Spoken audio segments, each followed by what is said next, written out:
నమస్తే welcome to our voice నేను journalist నవత RSS Rashtriya స్వయం సేవక్ సంఘ్ దీని మీద విషన్ వెళ్ళగక్కడానికి కొంత సుడో సెక్యులర్లు ఎప్పుడూ సిద్ధంగా ఉంటారు. నిజంగా మతోన్మాదులకు కొమ్ము కాస్తూ దేశ భవిష్యత్తు కోసం అనుక్షణం నిరీక్షించే ఆర్ఎస్ఎస్ కార్యకర్తల మీద దాడులు జరగడం, వారికి వ్యతిరేకంగా నినాదాలు చేయడం, ఆర్ఎస్ఎస్ నే బ్యాన్ చేయాలని చూడడం గతంలో అనేక మార్లు చూస్తూనే వచ్చాం. మళ్ళీ ఇలాంటి ఒక దారుణమైన ఘటనను మహారాష్ట్రలో వెలుగులోకి వచ్చింది. ఆ కుటుంబ సభ్యులు చెబుతుంది ఏంటి అంటే, హిందూ గుర్తింపు కారణంగానే, హిందూ గొంతుకను వినిపించడం కారణంగానే తమ కుమారుడిని హత్య చేశారు అంటూ. నిజంగా కూడా ఇలాంటి సంఘటనలు కొంత భావోద్వేగాలను రగిలిస్తే మరికొంత భయానక వాతావరణాన్ని సృష్టిస్తాయి. కరడుగట్టిన వీళ్ళని ఏమనాలో నాకు తెలియదు. కరడుగట్టిన మతోన్మాదులు అందామా లేకపోతే నీచులు అందామా నాకు తెలీదు. ఇలాంటి నేరాలు చేసే వాళ్ళను మాత్రమే ఆర్ వాయిస్ ప్రశ్నిస్తుంది, మాట్లాడుతుంది. చెయ్యని వాళ్లకు ఇది ఎలాంటి వర్తింపు ఉండదు. కానీ కొందరు పనిగట్టుకొని అందరికీ వర్తింప చేస్తూ ప్రచారం చేయడం ఏమాత్రం సమంజసం కాదు. ఒక వ్యక్తిని దారుణంగా పోలీసుల ముందు బెదిరించి మరీ చంపేస్తున్నారు అంటే ఏం జరుగుతుంది, వాళ్ళ వెనక ఉన్న ధైర్యం ఏంటి అనేది ఖచ్చితంగా ప్రశ్నించాల్సిన అవసరం ఉంది. దాని గురించి అర్థమయ్యేలాగా ప్రజలకు చెప్పాల్సిన అవసరం ఉంది. అసలు ఏం జరిగింది అంటే, అరవింద్ అనే ఒక వ్యక్తి ఒక గొడవ జరుగుతున్న దగ్గర ఆ గొడవను సద్దుమణుగు చేసే ప్రయత్నం చేశారు. దీంతో ఆరిఫ్ సద్దాం నేతృత్వంలోని కొంతమంది వ్యక్తులు అరవింద్ పై దాడి చేశారు. ఆ దాడిలో అరవింద్ క్రూరంగా హత్యకు గురయ్యాడు.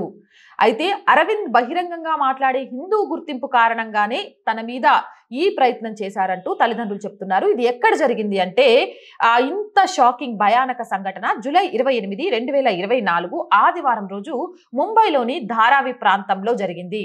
అరవింద్ వైశ్య అనే యువకుడు హత్య చేయబడ్డాడు. నిందితులు అల్లు, అరీఫ్, షేర్ అలీ మరియు వారి సహచరులు పోలీసుల ఎదుటే అరవింద్ను హత్య చేశారు. అధికారులు అరవింద్ ఆర్ఎస్ఎస్ అంటే రాష్ట్రీయ స్వయం సేవక్ అని నివేదించబడింది. మీడియా నివేదికల ప్రకారం రాత్రి 7:15 అల్లు, అరీఫ్, శుభం, షేర్ అలీ మరియు సిద్దీష్ అనే వ్యక్తికి మధ్య వాగ్వాదం జరగడంతో విషాదకరమైన సంఘటన జరిగింది. ఘర్షణ తీవ్రమైంది మరియు అల్లు మరియు అతని సహచరులు సిద్దీష్ మరియు అతని తండ్రిపై దాడి చేయడం ప్రారంభించారు. పోరాటాన్ని ఆపడానికి అరవింద్ జోక్యం చేసుకున్నాడు. అయితే దుండగులు కూడా కొట్టబడ్డారు. ఇక్కడ సిద్దీష్ కి వాళ్ళ తండ్రితోటి కొంతమంది అల్లు, అరీఫ్, శుభం, షేర్ అలీ అనే వ్యక్తులు వాగ్వాదానికి దిగితే దాన్ని సద్దుమణగం చేయడానికి అరవింద్ అనే వ్యక్తి వెళ్లి జోక్యం చేసుకుని మాట్లాడాడు. అదే తను చేసిన తప్పు. హిందువుల వైపు నిలబడి వాళ్లకు మద్దతు తెలపడమే. న్యాయం చేయాలంటూ ఆ గొడవ విషయంలో న్యాయం చేయండి అంటూ అరవింద్ పోలీస్ స్టేషన్కి వెళ్లి ఫిర్యాదు చేశారు. పోలీస్ ఇన్స్పెక్టర్ తో సహా 2 కానిస్టేబుల్ అతనితో పాటు ఆ గొడవ జరుగుతున్న ప్రదేశానికి వచ్చారు. అయితే సద్దాం మరియు జమాన్ తన ఫిర్యాదును ఉపసంహరించుకోవాలని అరవింద్ ని పోలీసుల ముందే బెదిరించారు. ఎక్కడైతే సిద్ధేష్ కి అలాగే కొంతమంది దుండకులకు మధ్య గొడవ జరుగుతుందో వెంటనే అరవింద్ చట్టాన్ని తన చేతిలోకి తీసుకోవద్దని పోలీస్ స్టేషన్ లో కంప్లైంట్ ఇచ్చి, ఆ కంప్లైంట్ ద్వారా పోలీసులు తీసుకొని వస్తే పోలీసుల ముందే బెదిరించేటట, నువ్వు కేసు వాపసు తీసుకొని. ఇలాంటి వాళ్ళని ఏం చేయాలి? ఇలా చట్టానికి రక్షకులుగా ఉన్న పోలీసుల ముందే మేము కర్కోటకులమని చూపిస్తున్నా కూడా వాళ్ళ మీద దయ చూపించాల్సిన అవసరం ఉందా? అయితే అలాంటి బెదిరింపులకు పట్టించుకొని అరవింద్ అధికారులతో సంఘటనా స్థలానికి చేరుకొని దానికి సంబంధించి మాట్లాడవలసిందిగా కోరారట. ఈ నేపథ్యంలో రాజీవ్ నగర్ లోని వసీం గ్యారేజ్ కి చేరుకున్నారు. ఆ వసీం గ్యారేజ్ దగ్గర ఈ గొడవంతా జరుగుతుంది. అక్కడ అల్లు, అరీఫ్, సద్దాం, జుమాన్, షేర్ అలీ, శుభంలతో సహా అరవింద్ పై హఠాత్తుగా దాడి చేశారు. ఎప్పుడైతే ఆ గ్యారేజ్ దగ్గర చేరుకున్నారో ఒక 7 పైశాచికంగా అరవింద్ మీద దాడి చేశారు. క్రూరమైన దాడిలో పోలీస్ కానిస్టేబుల్ ఉన్నప్పటికీ కూడా దుండగులు కత్తితో అరవింద్ ఛాతిపై పొడిచారు. పోలీసులు అల్లును పట్టుకోగలిగారు, కానీ ఇతర దాడి చేసిన వాళ్ళు తప్పించుకున్నారు. వారెవ్వా, షబాష్. పోలీసుల కళ్ళ ముందు కత్తితో పొడిస్తే హాడున్న దుండగుల్ని వీళ్ళు పట్టుకోలేకపోయినారు, ఒక్కడిని పట్టుకున్నారు. అంటే ఇంకెవరు రక్షిస్తారు? ఎవరి దగ్గరికి వెళ్ళి చట్టాన్ని మన చేతుల్లోకి తీసుకోకూడదు. చట్టపరంగా వెళ్ళాలి. ధర్మో రక్షిత అనుకుంటూ బతకాలి. చట్టాన్ని మన చేతిలోకి తీసుకోవద్దని చట్టానికి ప్రతీకలైన పోలీసులను ఆశ్రయిస్తే వాళ్ళ ముందే బెదిరిస్తారు, వాళ్ళ ముందే హత్య చేస్తారు. వాళ్ళను పట్టుకోవడంలో మాత్రం పాపం పోలీసులకు కుదరదు. ఎవరిని అడుగుదాం? ఇలాంటివి జరుగుతున్నప్పుడు సుడో సెక్యులర్లుగా చెప్పుకునే కాంగ్రెస్ లీడర్లో, లేకపోతే కొంత సోకాల్డ్ యూట్యూబ్ ఛానల్స్, లేకపోతే కొంత సోకాల్డ్ మేధావులు ఎందుకు స్పందించట్లేదు?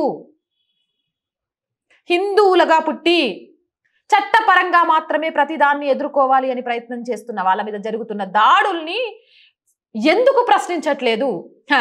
రాములోని తీసుకెళ్లే కోర్టులో పెట్టి 500 సంవత్సరాల దాకా పోరాటం చేసిండ్రు. కోర్టు అది రాముడు పుట్టిన ప్లేస్ అనేదాకా గుడి కట్టుకోవడమే మీకు శాత కాలేదు. మీరు చట్టపరంగా వెళ్తూ ఉంటారు కాబట్టి మేము చేసేవన్నీ చేసుకుంటూ పోతాం. మేము దొరికినప్పుడు బెయిల్ రూపంలోనో, చట్టాల్లో ఉన్న లొసుగుల రూపంలోనో, లేకపోతే మైనారిటీల మీద జరుగుతున్న దాడులని మమ్మల్ని కొమ్ముగా సేవాలతోనో బయటికి వచ్చేస్తాం అనే ఈ అహంకార ధోరణి కలిగిన కొందరు కుహానా వ్యక్తులను మనం ఏం చెయ్యాలి? ఆ తల్లిదండ్రులకు పుత్ర శోకాన్ని ఎలా తగ్గించాలి? అరవింద్ను వెంటనే ఆసుపత్రికి తరలించారు. అప్పటికే ఆయన మృతి చెందినట్లు వైద్యులు చెప్పారు. దీంతో పోలీసులు కేసు నమోదు చేసి ఇప్పటి వరకు ఒక్క నిందితుడిని అరెస్ట్ చేసిండ్రట. మిగిలిన వారి కోసం మాన్ హంట్ జరుగుతోంది, అంటే వెతుకులాట జరుగుతోంది. అరవింద్ హత్యలో 7గురు పాల్పడినట్టు విశ్వ హిందూ పరిషత్ పేర్కొంది. అయితే పోలీసులు 2 అనుమానితులపై మాత్రమే ఎఫ్ఐఆర్ నమోదు చేశారని ఆరోపించింది. పోలీస్ కానిస్టేబుల్ ముందు జరిగినా కూడా 2 మీద కేసు అనుమానితులుగా పెట్టిందట. 7గురు అక్కడ పేర్లతో సహా చెప్తుంటే, విశ్వ హిందూ పరిషత్, హిందూ సంఘాలు గొడవ చేస్తుంటే, పోలీస్ స్టేషన్ ఎదుట బైఠాయిస్తుంటే కూడా అసలు ఇక్కడ నాకు అర్థం కాని విషయం ఏంటంటే, లౌకికవాద ఈ దేశంలో మెజారిటీగా ఉన్న హిందువులకు అండగా ఎవరుంటారు? అంటే హిందువులను మతమన్న మారండి, లేకపోతే మా చేతుల్లో సావండి, హిందూ గొంతుకకు వినిపిస్తే ఏ రాజకీయ పార్టీ, ఏ రాజకీయ నాయకులు, ఏ చట్టాలు కూడా మిమ్మల్ని కాపాడలేవు అనే విధంగా చర్యలు జరుగుతున్నాయా? ఇదే గనక జరిగితే ఈ లౌకిక దేశంలో మెజారిటీగా ఉన్న హిందువుల పరిస్థితి ఏంటి? ఎంతకాలం మీరు మెజారిటీలు సెక్యులర్గా బతకండి, చట్టపరంగా బ్రతకండి, ధర్మంగా బ్రతకండి అని ప్రాణాలు పోతున్నా కళ్ళు తెరిచి చూస్తూ ఉండాలి. వాళ్ళ కుటుంబం ఏం చెప్తోంది అరవింద్ విషయంలో అనంటే, అరవింద్ స్థానిక ప్రాంతంలో బలమైన హిందూవానిగా ప్రముఖ పాత్ర పోషిస్తున్నందున ఉద్దేశపూర్వకంగానే అతన్ని లక్ష్యంగా చేసుకొని చంపేశారు అని బాధిత కుటుంబం చెప్తోంది. కుటుంబీకుల ప్రకారం అరవింద్ కేవలం జోక్యం చేసి జరుగుతున్న పోరాటాన్ని ఆపడానికి ప్రయత్నిస్తే దుండగులు అంత దారుణంగా హత్య చేశారు. ఆరిఫ్, సద్దాం నేతృత్వంలో దాడి చేసిన వ్యక్తులు హత్య చేయాలనే స్పష్టమైన ఉద్దేశంతోనే అరవింద్ మీద దాడి చేశారు. అరవింద్ బహిరంగంగా మాట్లాడి హిందూ గుర్తింపు కారణంగానే అతడిని క్రూరమైన దాడికి చేసి తమకు లేకుండా చేశారు అని కుటుంబ సభ్యులు కన్నీరు మున్నీరవుతున్నారు. ఏదేమైనా సరే ఆ తల్లిదండ్రుల కడుపు కోత అనేది తీర్చలేనిది. ఎందుకు అనంటే, ఈ 7గురు కలిసి ఒక వ్యక్తిని హిందూవానిగా వినబడితే దారుణంగా హత్య చేస్తే పోలీసుల కళ్ళ ముందే పోలీసులు ఇంకా పట్టుకోలేకపోతే ఇది ఎవరి వైఫల్యం అందాం? ఆ తల్లిదండ్రులకు న్యాయం ఎవరు చేస్తారు? విశ్వ హిందూ పరిషత్తు, బజరంగ్ దళ్, లేకపోతే హిందూ సంఘాలు ఇలాంటి సంఘటనలు జరిగినప్పుడు 1-2 రోజులు నిరసనలు తెలియజేస్తే ఆ తర్వాత వీళ్ళ కోసం పోరాటం చేసేవాళ్ళు లేకపోతే, రాష్ట్రీయ స్వయం సేవక్ సంఘ్ అనేది ఈ దేశంలో పెరిగితే సనాతన ధర్మం రక్షించబడుతోంది అని ఆర్ఎస్ఎస్ లో చేరకుండా ఉండేందుకు భయభ్రాంతులకు గురి చేసే ఇలాంటి సంఘటనలను అడ్డుకోకుంటే రేపు మెజారిటీలాగా ఉన్న హిందువుల పరిస్థితి ఏంటి? So wake up. మీ చుట్టూ జరుగుతున్న సంఘటనల విషయంలో కొంచెం ఆలోచించండి. ఇలాంటి మూర్ఖులకు కఠినమైన శిక్ష పడేదాకా పోరాటాన్ని ఆపకండి. ఏదేమైనా నాకు తెలిసి అరవింద్ ఆత్మ కూడా శాంతిస్తుంది అనుకోను.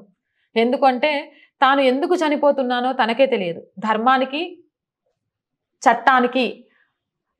చట్టానికి లోబడి ధర్మాన్ని కాపాడాలి అనుకుంటే తన ప్రాణం ఎందుకు పోయిందో తెలియని సందిగ్ధంలోనే ఆయన ఆత్మ ఉండి ఉంటుంది. ఆ కుటుంబానికి ధైర్యం ఇవ్వాలని, అరవింద్ లాంటి మరొక హత్య గురించి మనం చదువుకోకుండా ఉండాలని మనస్ఫూర్తిగా కోరుకుంటున్నాను. సో ఇంకా మైనారిటీలు, సెక్యులర్లు అనే మాట్లాడే వాళ్ళు ప్లీజ్ ఒక్కసారైనా నోరు తెరిచి మనుషులు అని నిరూపించుకోండి. ఇలాంటి సంఘటనల విషయంలో మీ గొంతుకను వినిపించండి. లేకుంటే మానవత్వం, మనుషులు అనే దాని మీద సమాజంలో నమ్మకం పోతుంది. మీరేమంటారు? కామెంట్ సెక్షన్లో పెట్టేయండి. మోర్ వీడియోస్ కోసం మన ఛానల్ని సబ్స్క్రైబ్ చేయండి. నచ్చితే లైక్ చేయండి, షేర్ చేయండి, సపోర్ట్ చేయండి. జై భారత్. జాతీయవాదాన్ని, సనాతన ధర్మాన్ని దేశానికి 2 కళ్లుగా భావిస్తే మాతో కలిసి మీరు నినదించండి. మాకు తోడుగా నిలవండి. కింద కనిపిస్తున్న అకౌంట్ డీటెయిల్స్కి, ఫోన్పేకి, గూగుల్ పేకి ఆర్థికంగా చేయూతనందిస్తూ మాకు అండగా నిలవండి. ఆర్థికంగా మీ చేయూత మాకెంతో అవసరం.